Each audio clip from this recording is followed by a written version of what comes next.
Hello and welcome back to Create Ball, the show that came in second place for the best channel called Create Ball. The voters were my friends and families, and there's no first place. They wanted to be supported, but they realized that it's inherently flawed. So, what are you gonna do? Now I'm sad. Why did I write that? Anyway, I know I made a Tales From video not very long ago, but I have some more 8th grade related stories for all of you guys today. They range from pretty boring but mildly amusing to kind of boring and mildly amusing. So strap in! One day in Mr. Patrick's class, we were doing presentations on some historical figures, which was very fitting considering it's a history class. Anyway, someone that we'll call Tyrone not at all close to his real name Smith was doing a presentation on Thomas Paine. On the last slide of his presentation, he had a bunch of Thomas Paine's quotes, but before he read any of the quotes, Mr. Patrick asked him to read them in his best Thomas Paine impression, and Tyrone not at all close to his real name Smith said that he didn't know what Thomas Paine sounded like. So I said that he sounded like a dead person. So Tyrone, not at all close to his real name Smith, went completely silent. Because dead people can't speak. And Mr. Patrick said, "You know, Tyrone, not at all close to his real name Smith, most people would have gone with the zombie voice, but you're too intellectual for that."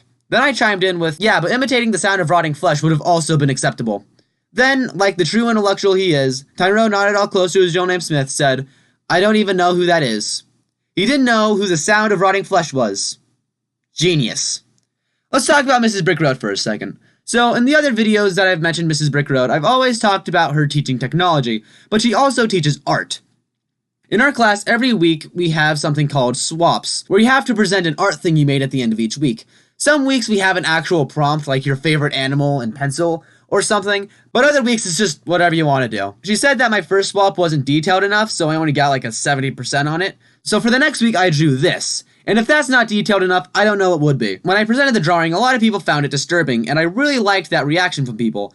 So the next week, I drew something quite similar for the picture of our favorite animal. Then I just kept drawing these disturbing animals, and everybody loved it. The other week, a few of my classmates joined in on the body horror art style, and I think it's really fun. You know what's weird? Segues. So there's this kid in the grade below me who we'll call Jeff Gardner, and one day, at the end of the week, he just handed me a paper crown and left. So of course, I taped the crown to my forehead and walked around with it for the rest of the day. Then, the next week, he gave me another crown with the word humble written on the front. Then for the next few weeks, he just gave me a new crown at the end of the week. My favorite was probably the crown with the definition of grass on the front.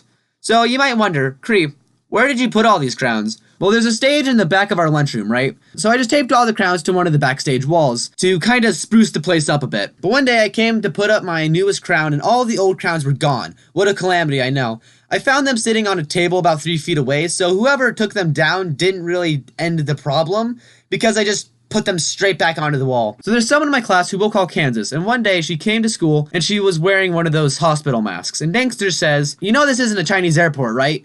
"I know." "This would be where you explain the mask." "Oh yeah, my mom thinks I'm sick, so she made me wear this." "Yeah, okay, I guess that makes sense." Then a few minutes later, we were all in class, and I say to the people around me, "You know, you can say whatever you want about the school, but one thing's for sure, it is not a Chinese airport."